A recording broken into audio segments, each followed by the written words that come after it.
Good morning, good afternoon, good evening, wherever you are. It's breakfast somewhere, so eat up. Welcome to Breakfast with Vinny. Food for thought.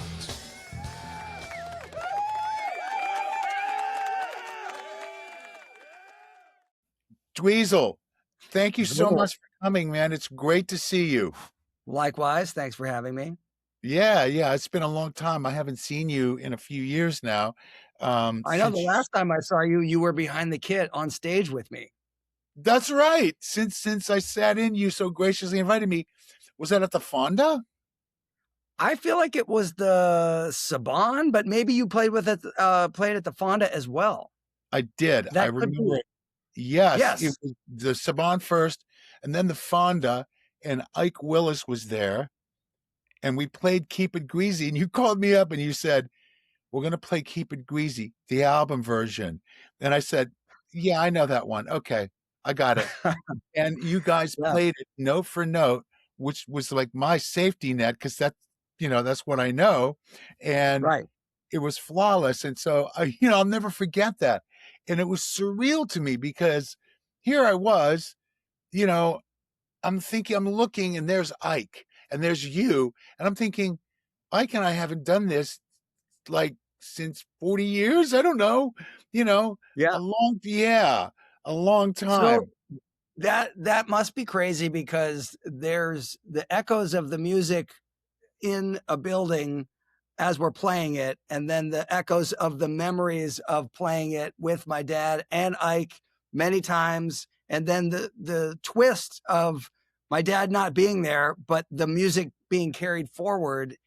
And my whole goal has always been to play the music commensurate with the way that my dad did it, playing the right rhythms, the right notes, and not changing it because somebody can't play it. Wow. Okay.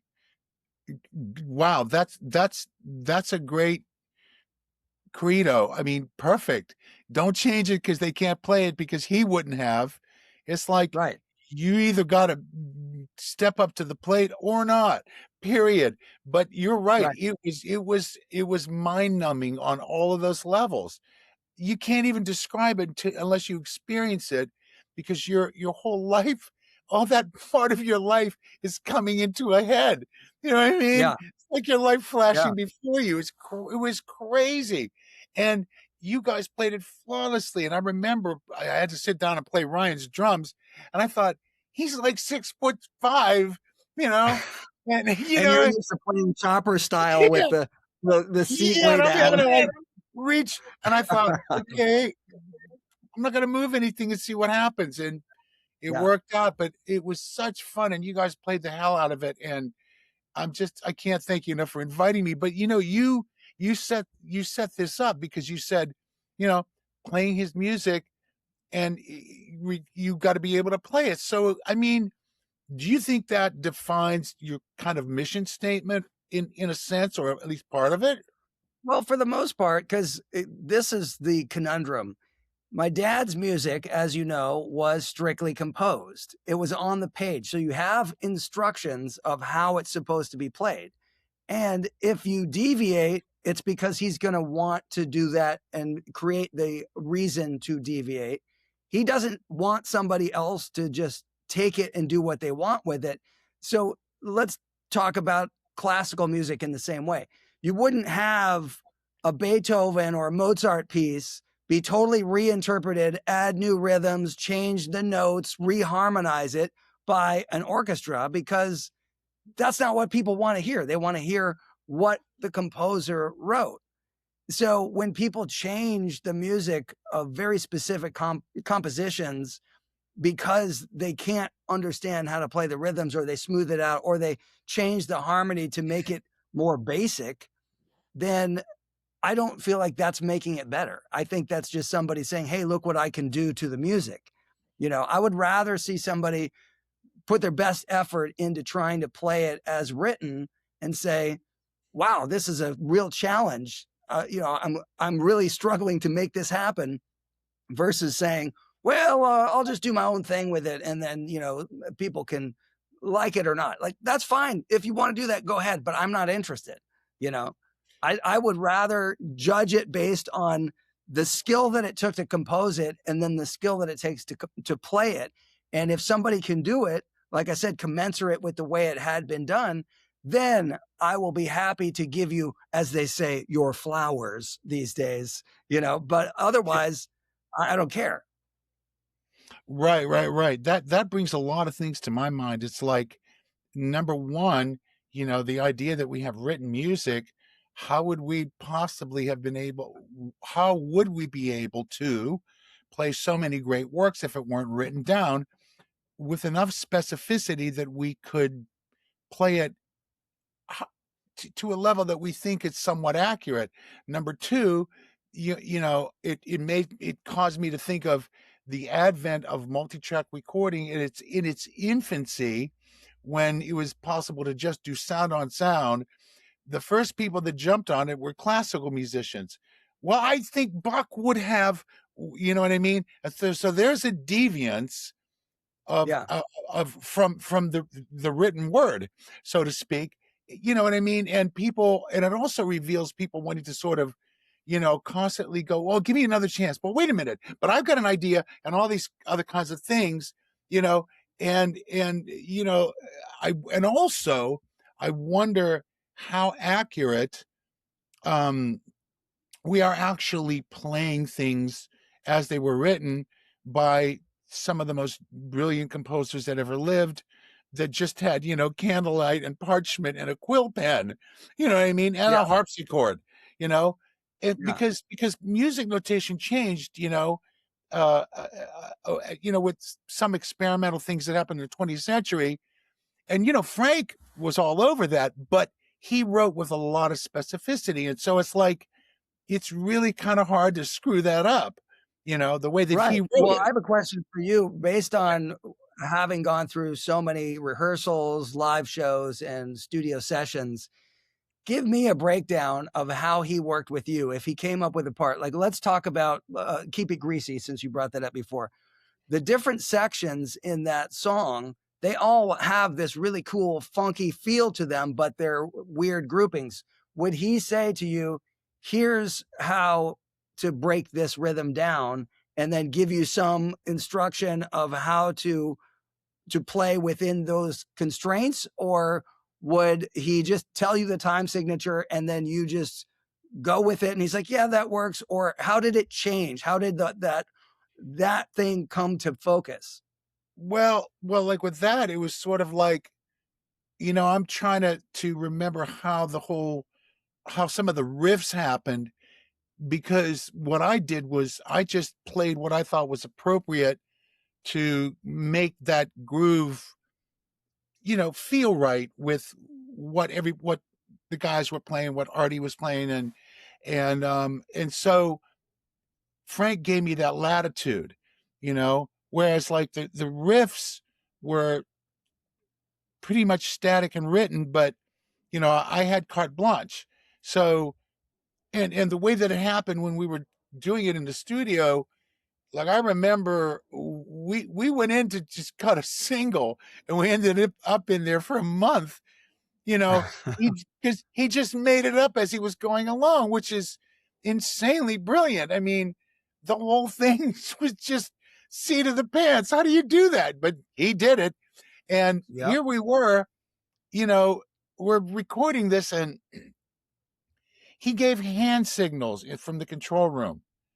And whenever he gave a hand signal, it would mean go into 19. Another hand signal would mean go into 21. And so a lot of those riffs were like they were his. He wrote them out. And I could just play as I felt the sort of lope of it, the shape of the Yep. architecture, and orchestrated on the drum set.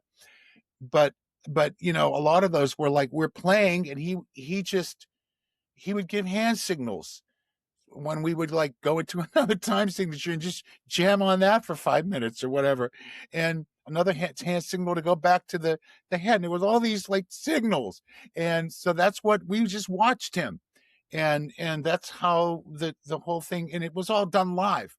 Yeah. If I recall correctly, I think on that track it was me and Arthur and Warren, Tommy. there were like 3 or 4 of us doing it live, Yeah. and it just all happened like that, you know? So he had Well, the thing that you mentioned there that's interesting is, and I don't think this is that common, but for a band to be set up playing live in the studio and then having to not only be able to look at each other as musicians, but keep an eye on the guy in the control room giving you the cue when to change. yeah. That with hand signals is very different than other recording experiences, I would imagine. But also at the same time, when you're doing something like that, the element of surprise and hearing something for the first time is what is very intriguing to even the listener who hears it for the first time, because there's a surprise around every corner. It doesn't sound, oh, this is so rehearsed that they could play it in their sleep. It's like you're on edge. Everybody's waiting for that moment. And that's the best time to capture the excitement of music. Well said. You're absolutely right, and the tape didn't lie, and that's exactly what happened. You felt that urgency, you felt the spontaneity, you could sense it, and you know, I don't care how much of voodoo that sounds like, it just is, and you're right, and people, laymen have said that, having heard things that were done in a similar manner, not quite the same, but you know, when it was the seat of the pants, people can sense Yeah. that stuff. And I really, I mean, I could hear it, even, you know, especially back in the days of analog recording when you didn't have unlimited undo, you know, it's like, you know what I Yeah. mean? You just had to play it top to bottom. And for me, even now, like I treat my DAW like a tape machine. I want to play it top to bottom, you know, and maybe 1% of the time I might punch, but if I don't get it top to bottom, I start over. That's just Yeah. because I want it to be a process and a story from top to bottom.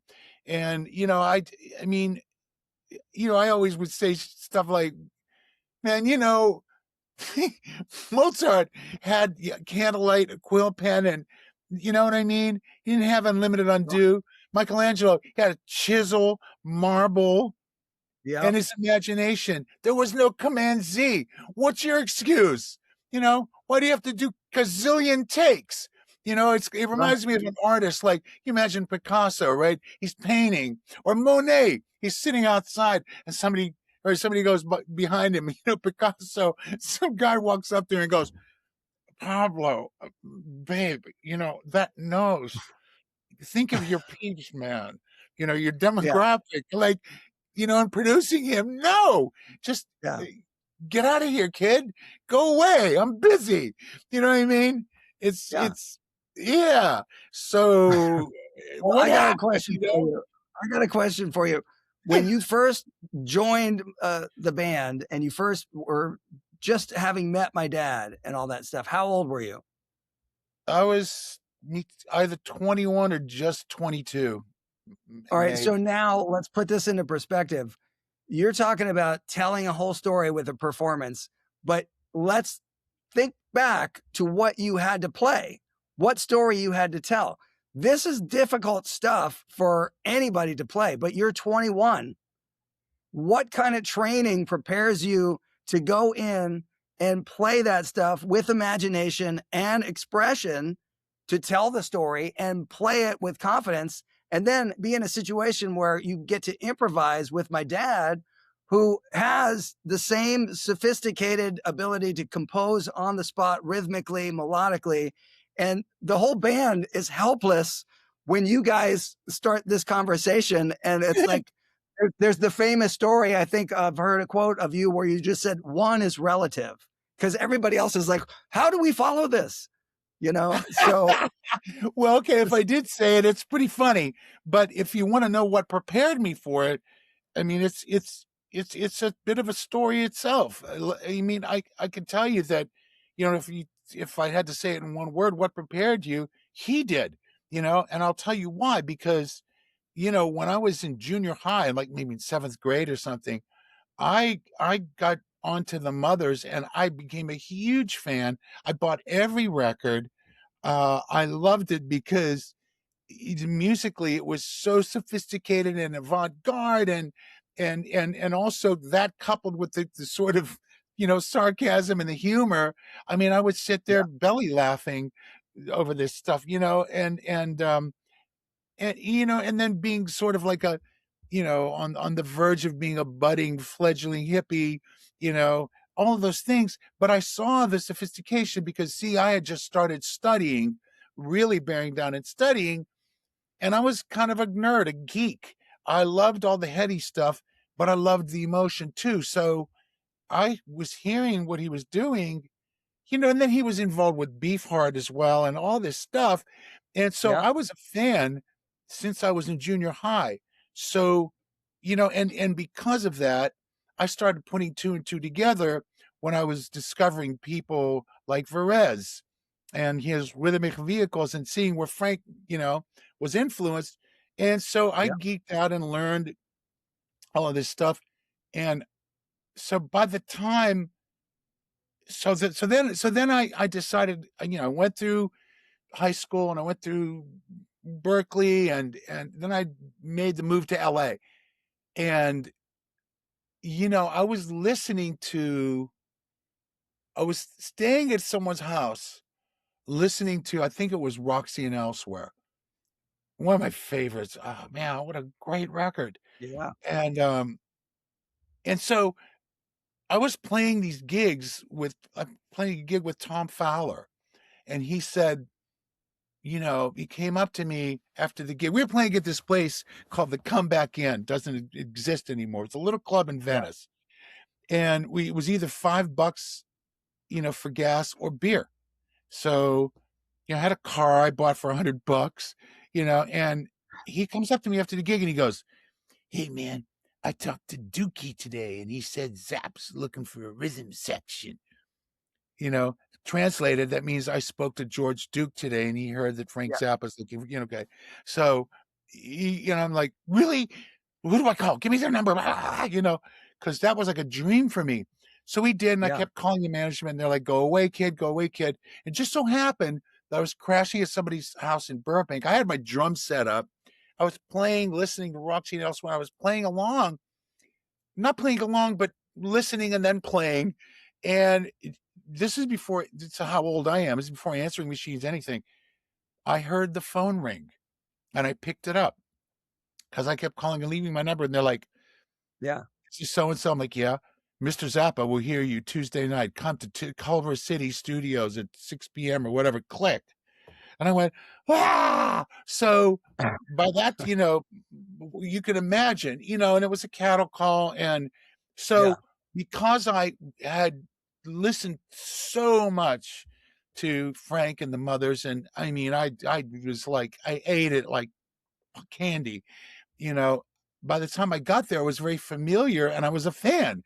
So, when he called out things that were a big part of his audition criteria, I would I just happened to be able to do them. It was like a laundry list. It was like, okay, let me test your memory retention. Spit this phrase back at me. And he would play something and I would do it. Okay, now I want you to play in this time signature. Okay, check. Now solo over this time signature. Okay, check. Now let's test your reading. So he puts the black page, and me, I wasn't being cocky, but I wanted to show him that I knew it. So he puts it in front of me and I start playing it by memory. And I looked away from it. And he's thinking, "Oh, okay, big shot, huh?" So he takes it away and puts down another piece. And I had to play it in unison with Ed, and I was reading it and sight reading it, and after about, I don't know, 30 seconds, he picks it up and goes, "Yes, you can read." And now by this time, I'm thinking, I must have been up there for about a minute, huh? Because everybody else was like 15 seconds, next, next, and I thought, Yeah. holy cow, how am I going to live through this?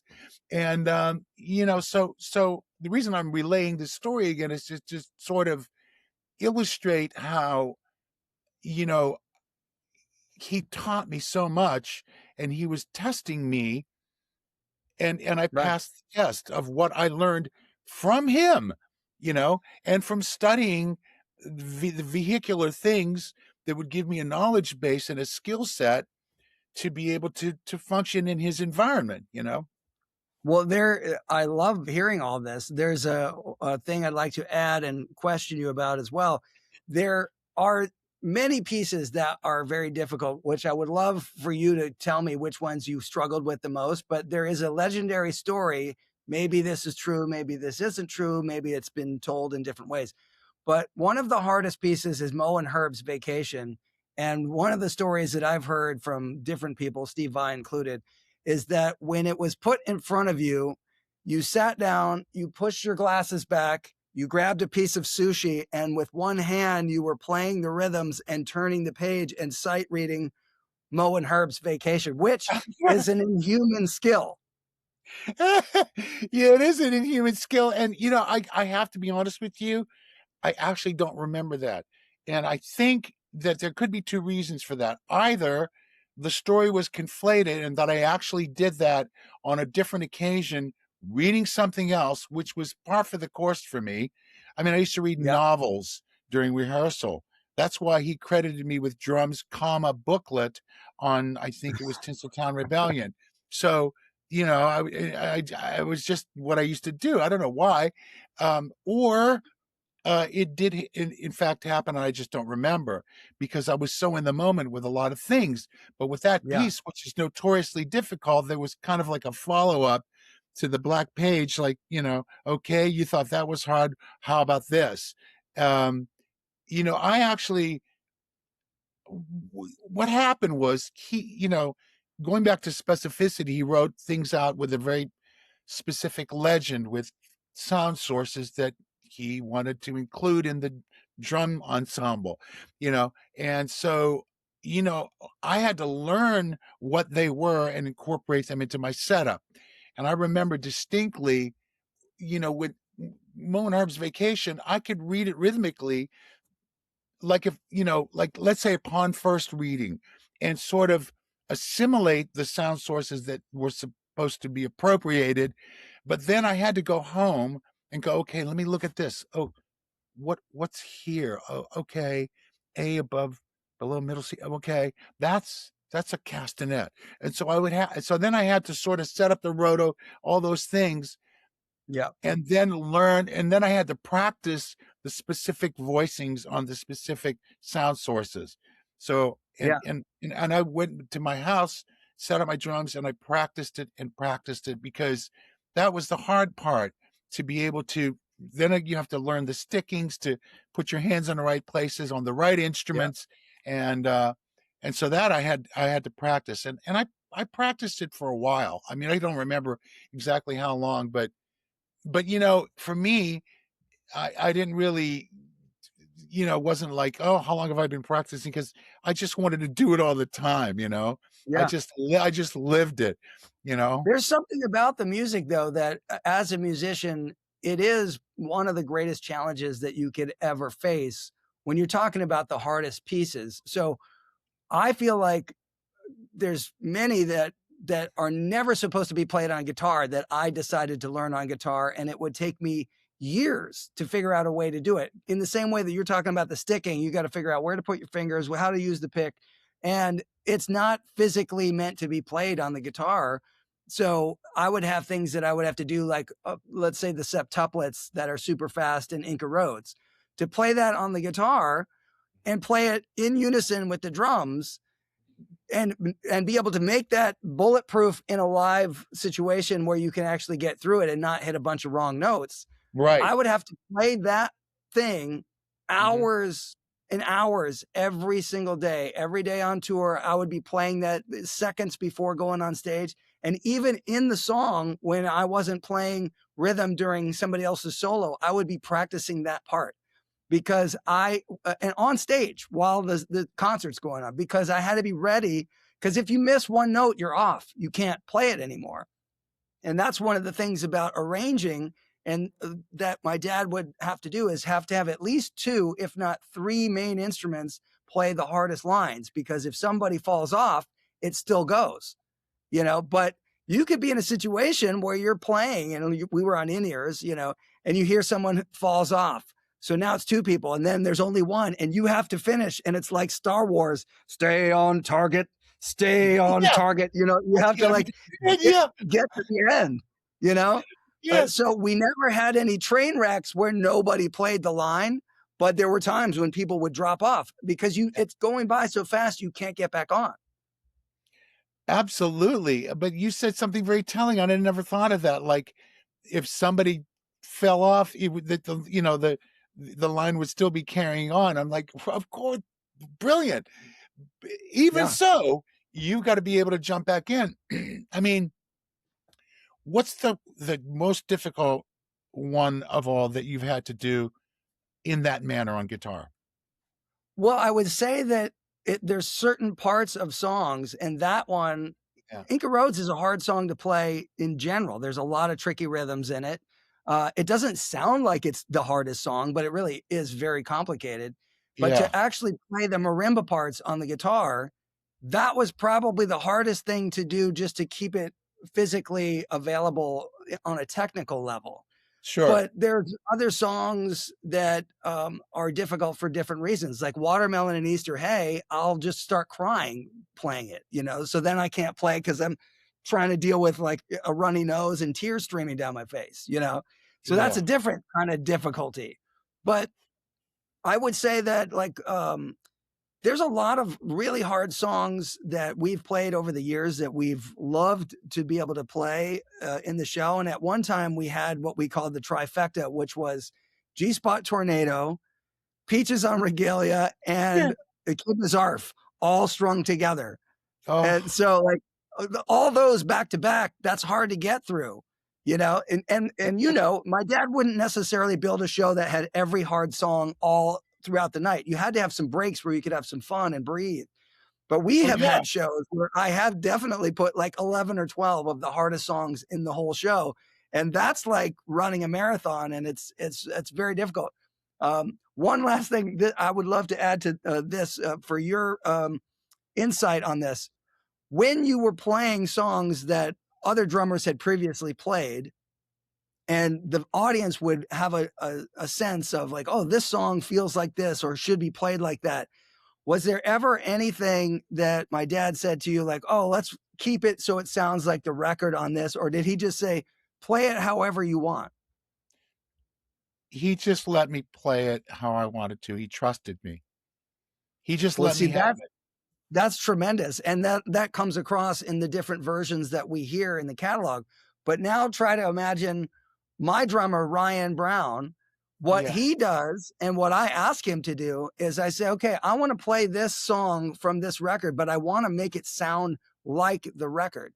So he has to then assimilate the styles of the different drummers, play with the time feel and the palette of instrumentation to recreate those the specific sounds and feel of the different drummers, and not necessarily play as himself in those moments. So that's like a totally different element to add into this, because if I'm trying to create something for the listener and the audience to have this almost time machine kind of experience where they can say, oh, you know what? I was a teenager when I first heard it, and you're playing the version that I remember from either seeing it live or the record, versus here it is, brand new, sounds modern, never heard this version. We're trying to create a sense memory element of it. So you didn't ever have to have that kind of thing added into your playing. Not via instruction. However, one of the things that I always sort of assimilated in a sense was, like for example, Inca Roads or whatever, if we're playing it, there was a certain kind of a funk lope that became part of the character of the song. And so I would then try to assimilate it. And, after having gone on to be a studio musician, I became kind of a chameleon. And really, a lot of that is because during my upbringing, I just listened to so many different kinds of music that I was able to assimilate different kinds of nuanced time feels, right? That were contextually based, i.e., contextually based, meaning like Motown, or and you could get microscopic with it as well, or British rock and roll. I mean, there's a lot of categorical things without trying to start sounding that way, and delineating. But to me, I would sort of look at the character of the song, and I think that part of the reason why he didn't say, "Oh, you should play it the way Ainsley played it because he had a particular kind of feel," is because I honored the feel of the song automatically, Yeah. whilst somehow being myself and not getting in the way. And so, you know what I mean? And Yeah, yeah, well, I think another element to that that's different than what I do when I'm playing this stuff is that my dad didn't ever set out to go on stage and recreate the sound of the record. He wanted to make a brand new experience that's for right. that audience that was unique to them in Yeah. that moment. So playing the music differently was important. But now Yeah, yeah. we have all of these different versions to choose from. So it's a matter of which one do you want to recreate the feel for this whatever audience is coming to the tour that we're doing. See, And that so to me is a my gargantuan feat. yeah, I it mean, I don't know is. how you guys do that. I really don't. Well, the challenge is to say which ones do we love the most at this moment? Which do we want to really feel and play and have the experience of doing? Because we don't want to go and play exactly the same versions every time we play, because a lot of times people will want to hear the same songs. But if you can do what my dad did, which is play them differently, like a different version of Inca Roads or a different version of Zombie Wolf or any of these things that have been rearranged in different ways, Montana, even though those are popular songs, we don't want to play them exactly the same time on every tour because that's not what my dad would have done. And that's not as fun as trying to make it different. So there's always this possibility that you have to like Yeah. dig for something you've never heard before. And on this upcoming tour that I'm doing, I've found some things that I haven't ever heard before because they've recently been released in different versions of things that have come out. So, for example, Can't Afford No Shoes, that song at one point only had a chorus that pertained to Ralph Humphreys that said, Ralphie stuffs his shoes. They played it instrumental, except they sang Ralphie stuffs his shoes. I never heard about that. I never saw it, So when I heard it, I was like, oh, this is perfect. It's like a bar band version of the song, rhythm guitar, keyboards, drums, and bass, and then they sing Ralphie stuffs his shoes. Now I can only imagine that Ralphie stuffs his shoes is a joke, like somebody else stuffs their pants, but Yeah. Ralphie stuffs his shoes. I don't know. I mean, it has to be. Yeah. That's so funny.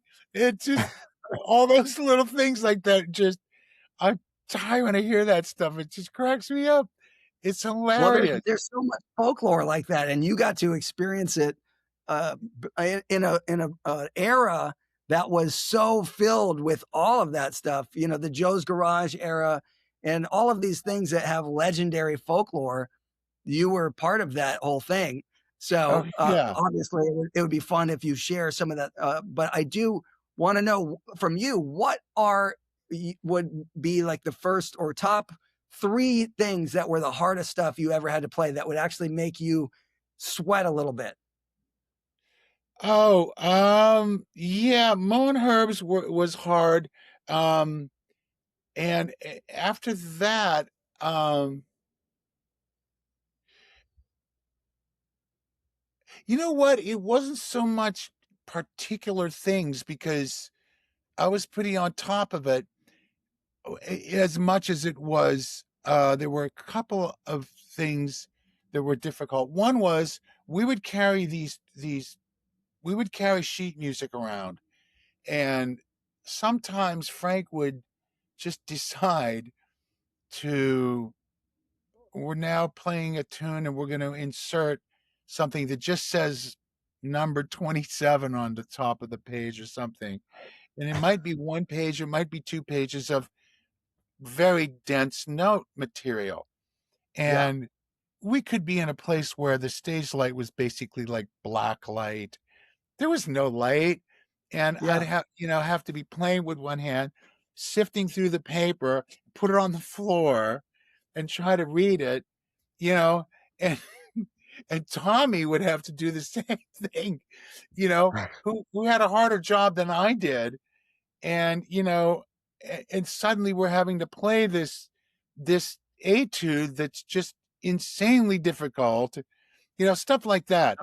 And that was a real challenge. And don't mess up, because he didn't Well, like that. that's the crazy part is that when you do hear these performances, there are astonishing performances that are captured. So you obviously would have had to have a lot of preparation before a tour, rehearsal wise. I'm guessing 2, 3 months before even playing a single show. And then long sound checks and really always having to make sure that you could watch him because he's going to give you hand signals and Yes. he's expecting the very best at every single moment. Yeah. And that was it.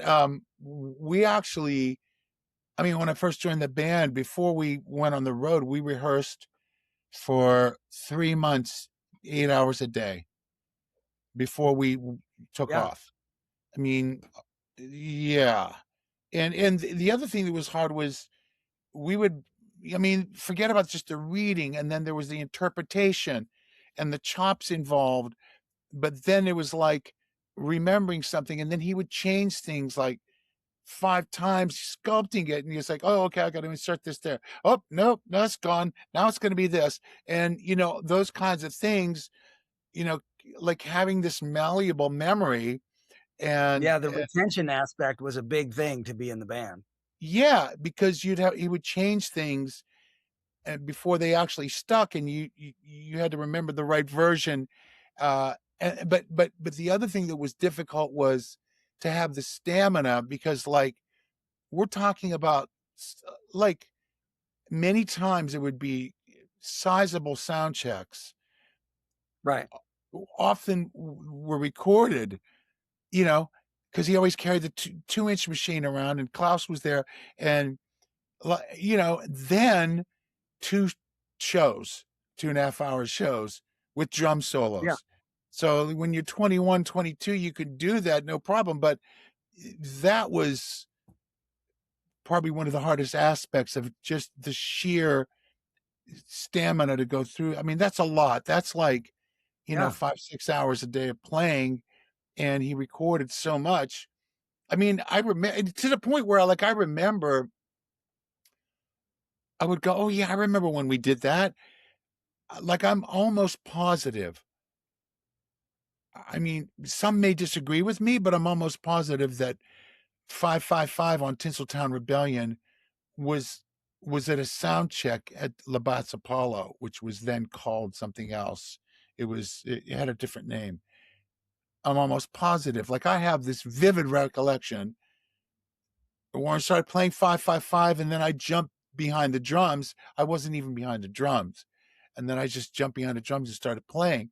And my version of my memory is that that's the recorded version, because I remember hearing the record and I went, "Oh, wait, that was from a sound check," you know? And Yeah. so, yeah, it was always rolling. You never knew what version. So that was a difficult, very, very difficult aspect of it too. Well, there's so many things that are unusual about having that kind of gig and having to work with somebody that wrote that much music and that much complicated music. But Oh yeah. then also the aspect of improvising. So let's talk about Shut Up and Play Your Guitar. The drums versus guitar and the conversations that are having or taking place there, that's the most unique guitar soloing that I know of. It's very exciting guitar playing, but it's not in the sense of like, okay, here's my lick number one fast, my shred lick and the wheedly wheedly. It's very complex rhythmically and it's all spontaneously being composed, but as a reaction to what's being heard. And it's vice versa. You guys are feeding each other. And those kinds of situations, for some people, it feels disjointed and they don't understand it and they can't appreciate what that is. But for the people that do, and the people that actually played it, the feeling of being able to just make something out of thin air and it sounds like that, that's the thing that I know my dad loved. And Oh so yeah. it must have been fun for you to be able to like, where's he gonna go? And then like you're answering that stuff. Oh, absolutely. It was beyond fun. I mean, it was. I was able to engage in that conversationally with him in that aspect, you know, and he. I know that he loved the fact that I could improvise those rhythms, and that when he was playing, I could sort of go, "Oh yeah, I see what he's doing. I hear what he's doing," and and I just knew that language and was able to converse with him that way. And like it's the only person that I could think of that I could ever do that with, because people just don't play like that. They don't play like No, he played, with that exactly with that kind of rhythmic structure too, and composing yada yada to the point where when I left the band, I was like, how am I going to find a home for this stuff now? I can't yeah, find a home for it. There's no home for it anymore. I had I nowhere to imagine, yeah, apply. No, I mean, even now, it's like, you know, it's just it's a very, very involved thing, and you have to understand it. And in Western culture, that's just not where Western pop culture ever went. I mean, no, it exists in maybe the 20th century legitimate classical world, and it's even different than rhythmic vehicles of India. But what I have noticed that just understanding this kind of rhythmic vehicular stuff is that you know having worked with Indian musicians as well, it occurred to me that we're actually saying the same thing but describing it differently. We're using different yeah, descriptive language, but they also think in terms of cycles and long form things. yeah. But the tuplets and all of those kinds of things, it yeah, we're saying the same thing basically. Yeah, I the think. difference I think there in the Indian stuff is they would do the long form things and then they would do retrograde versions. I Right. don't think there were that many situations where my dad would actually do retrograde elements of the things. That's right. Yeah. But the coolest part of thinking about this stuff though is that the rhythms that were used were combined with melodic information to do things like, for example, the Black Page, right? It was written as a drum solo, but then he added notes to it. Now, Yeah. theoretically, anybody could add notes to those rhythms, but would they come up with that melody? You know what I mean? So that's the Yeah. thing is the melody is so iconic. You could rewrite it a million different ways just because the notes tell you where to place or the rhythms tell you where to place the notes. But those note choices are Yeah. exactly the right choice. If Yeah. you rewrote it with other things, you could have exactly the same rhythms but different notes and it would not feel like what it feels like. So that's the thing is like marrying rhythms and melodies together is a super unique art form. And that when people it goes back to like when people play the music or change the music, they don't realize that, oh, if you think your special version wasn't already considered, when my dad already landed on what he thought was the best stuff, he skipped the basic stuff and went to the Yeah. thing that was like the most unique element of it because that was what he was into. So I that's why I never want to hear a dumbed down version of stuff. Well said, well said. And the thematic elements and the phrases were all built into the Black Page from the get-go. But the idea of marrying the melodic element with that and how he did it is just beyond genius. I mean, yeah, wow. Thank you for breaking that down and Yeah. and illustrating that. I just wonder how many people have actually thought of that, and how, or even knew that that's how it came about. And it makes me wonder how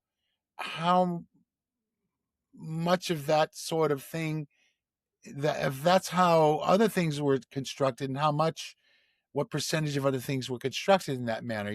Like, I mean, I I don't think know. he had a sense of rhythmic elements early in every idea. So Mhm. marrying notes to the rhythm of things was one of the things he really enjoyed doing.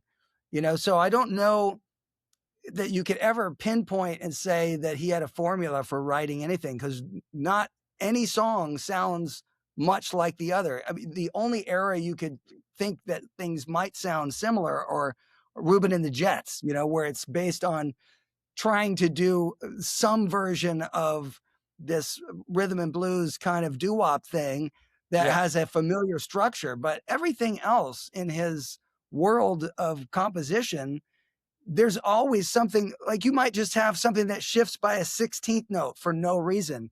And Yeah. most people aren't going to catch it. That happens in Don't You Ever Wash That Thing, Just going to bring but that up. Thank you. yeah, yeah. I mean, go ahead, talk about that. I got to hear about this. Well, this is the thing, is like, as you know, if the whole band is metrically aligned and then something goes off by a 16th note, Yeah. some weird shit's going to happen. And sometimes it's on purpose, right? But other times, like if you're playing and you're doing that to the band on purpose and they have to stay with an ostinato, that's where like the rest of the band has a really hard time, because if they can't feel the internal pulse of where one is supposed to be, and you're shifting now a 16th note or more, and the whole feel goes sideways, but they have to still remember that, no, we're still playing in this while everybody else is adding a layer. That kind of stuff is unique to my dad's music in the composition, but also in the improv. So going back to like the whole idea of moving something by a 16th note for just one section of a song, you might have verses that have different melody. The melodic elements of the riff might change, like Dirty Love. It goes with the lyrical content and the phrasing of the lyrics, but it's each verse has its own sort of licks and riffs in it. So it's not like a normal song where the verse part is the same as second verse and third verse. Every verse is a chance for new ideas to be introduced. And that's the way most of the music works. Yeah. But it's part and parcel of telling the story and developing with the story. And Yeah. even, you know, pop music from days gone by, not that long ago, Yeah. would do that, and the musical accompaniment would reflect that. I know that from experience, just being a studio musician. I would, when it was just analog tape playing, and it's like, okay, you play the intro one way, and you play verse one one way, and then the pre-chorus and the chorus, and then the second verse comes in, it's a little different, and people are like, well, why did you do that? Well, because the story changed, but Yeah. nowadays it's like just cut and paste. There is no There's developmental nobody things. playing, looking at each other. There's nobody waiting for the hand signal from across the room. Yeah, It's yeah, all exactly. cookie cutter. Yeah, yeah, yeah, yeah. But do you ever stop to think that you are actually flying the flag of, and in being in continuation of a legacy that's so iconic that if you stop to think about it, that it's kind of mind blowing? Do you ever do you ever smell the impact of that? Or are you too much in Well, the frame to see the picture? the thing for me is, I've always been a fan of the music, Yeah, and when I thought of playing the music, I wanted to make sure that playing it as best as I could would speak for me. And so I don't really have this sense of pressure or feeling of like, oh, I got to live up to this, or I got to do that, or yeah, I just play the music as well as I can play it and let that speak for me, because it's strong enough for someone to make an A/B comparison and say, yes, it is commensurate with how this was previously played, and the versions that I'm doing are respecting what that is. So very rarely have I done anything to change it, other than to say, I will take this version and marry them together so that we have a slow version that goes into a fast version of something. Yeah, But yeah, because I've been doing this now, this year will be the 20th year of me actually playing my dad's music live on stage, keeping it going, which might actually be longer than he ever spent years of touring, which is yeah. crazy to think about. But It the is. thing is, 20 years of doing this, I'm now at the point where I feel like on this tour, I might take a few liberties and kludge some things together, maybe make some medleys of some things. And I want to do this tour where I do it as a smaller band. I want to do it almost like a bar band feel so that the music can actually be felt differently and focus on some things that haven't been heard in a smaller situation. What that brings into play, though, is we have less chances if we're going to play the hard stuff to have multiple instruments playing the hard Yeah. things. So you put more pressure on yourself to have to execute everything exactly right. So, that's one of the things I'm considering at the moment. Yeah, I don't know how you do it, Dweezil. I really don't. I mean, I like it's such an immense feat that you've been carrying out for 20 years. And really, when I talk about flying the flag, it's like really just a continuation of music that is so important, and keeping the lineage and the bloodline, all of it, but just continually keeping the lifeblood into a stream whereby it somehow infiltrates the consciousness of people, informing them of what's possible, in music that's being omitted from even pop music, if that makes Right. any sense at No, all. I I I I mean, agree because the thing no, I is mean, we're showcasing the skills and talents and the proclivities of him as a composer, the things that made his music unique. Those things are virtually erased from the world of musical entertainment. So to showcase it and say, "Hey, this stuff is 50 years old," and in some cases 60 years old. I mean, we're getting like Freak Out is 60 years old at this point. So it's wild to imagine that this stuff was so ahead of its time that it's still ahead of its time. And yeah, that's it the kind really of stuff, is. yeah, that's Uh, the kind of stuff that we do try to focus at least shine a spotlight on some of that stuff and be mesmerized by what it took to write it at the time and then to be able to perform it and all these things. So you're a part of the whole fabric of that universe of why we love the music because you're playing an expressive sense of the rhythms and all of that stuff has helped shape the way we all hear the music. So when I hear any of those recordings and I think what drummer from today is going to play like that? Only somebody that's listened to you, not somebody on their own, you know, because the stuff that becomes popular of today's like, how do I fuck with the rhythm stuff? You get the sense of like the new Berkeley sound and these weird, like, oh, let me do this drag beat that just really, it's like this hip hop influenced thing that people are forcing into music at times where it's like, I don't really love the sound of it. It's not my thing. But I just feel like to have been able to do what you did at the time, you had to have been uh, growing up hearing all kinds of different music that was real people playing music, not computerized things that are programmed. So you mhm. had a vocabulary based on real human experience. And Absolutely. that's the difference. Well, yeah, absolutely, and thank you for your kind words, Dweezil. But I get what you're saying in a larger sense, and I just somehow wonder. Even I'm not going to go open this door, but even leaving AI out of it, whether or not it's become to the point where technology, as convenient as it is now, it's no longer kind of serving us, but we're serving it with having to do constant updates and learning this and learning that without creating stuff, and also having things made too easy for us. Sometimes it's convenient, sometimes it's just creates laziness, you know? So I just, you Sure. know, yeah. And I think back in those days, it was sort of like, well, we just used the technology to document things, you know? Well, It, that's the thing. I mean, you hit the nail on the head right there, is that you're capturing performances of real people doing stuff versus just making layers of sounds that you could easily manipulate, like you're using a Word document program to say, let me move, copy and paste this paragraph over here and write yeah, some new sentences.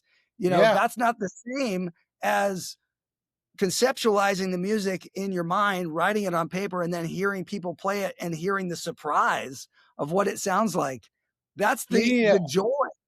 Yeah. Yeah. Absolutely. Amen. And the joy's in the process. A good friend of Yeah. mine wrote a piece of music called "The Joy's in the Process," and it's like one of my mantras. He couldn't be more spot on. It's all process, all of it, not a destination. But you know, you've already given me a hint of what is in store for future Dweezil. You know, trying to pare down a band.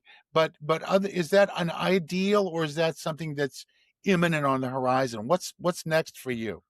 I believe that's what I'm planning to do. We do have a tour that's going to happen in October. It's a relatively short tour. I think it's 5 weeks, maybe 6 weeks. It's the only Yeah, tour we're going to do this year. right. But I'm celebrating the 20 years of me doing this, but also there's more records that are reaching 50-year anniversary, Bongo Fury, Zoodalures. Oh, So I need to choose things that represent certain eras and then fuse it together in one show that just sort of bring things together. But one thing I'm going to do this time around, which I've never done, is somebody recently asked me, what music of yours did your dad listen to and what were his favorite songs of yours? So I thought, you know what, that'd be interesting. What if I play the songs that my dad specifically said to me, I really like that song. You should play that and open your own show with that. So I'm going to take some of that so people can see, like, I didn't always start off by only playing my dad's music. I have written my own music and there are certain things that if we get into it will be pretty interesting to try. I have this piece of music called The Adventures of Dindu, which is an orchestral piece that was performed with two different orchestras in Holland over the last couple of years. And I never set out to be an orchestral composer, but having worked for 20 years playing my dad's music, I learned how to orchestrate. I learned how to understand how to arrange for a bigger band than just guitar, bass, and drums. And so even though I don't actually do the notation, I get other people to help me with that part. I work up all of the stuff on my computer and I hear it and I make changes and then we get it so that the players can play it. But if I actually play this one piece that my dad didn't get to hear, it's sort of like the thing that is inspired from everything I've ever learned from him. So if we play that, that'll be like playing the rock band version of Dog Meat. You know, it's like, yeah, it's this kind of thing, you know? that's great. I got to hear this. I have to hear it. I'll send you a link to the piece of, because the last time we played it was last year with the Metropole Orchestra. And I'd be curious to Fantastic. know your thoughts. Yeah. Oh, please. I would love that. That's great, Dweezil. Well, this is really exciting. And man, oh man, oh man, this has really been eye-opening for me. And I'm sure we could go on and on and on. But hey, We who knows? definitely could. Well, we maybe maybe we'll have a chance to do that again. Yeah, And well, for sure, if we're playing and you're nearby, you gotta come play with us again. I would love it. I'll Absolutely. give you a heads up whenever we're close. Oh, yeah, do it. Okay. Yeah, Great. Well, thank you so much, Dweezil. Thanks so much sure for thing. your time and everything. It was absolutely a pleasure talking with you. Yeah, likewise, thanks. All right. See you next time. Thanks for listening. Stay tuned for the next episode of Breakfast with Vinny.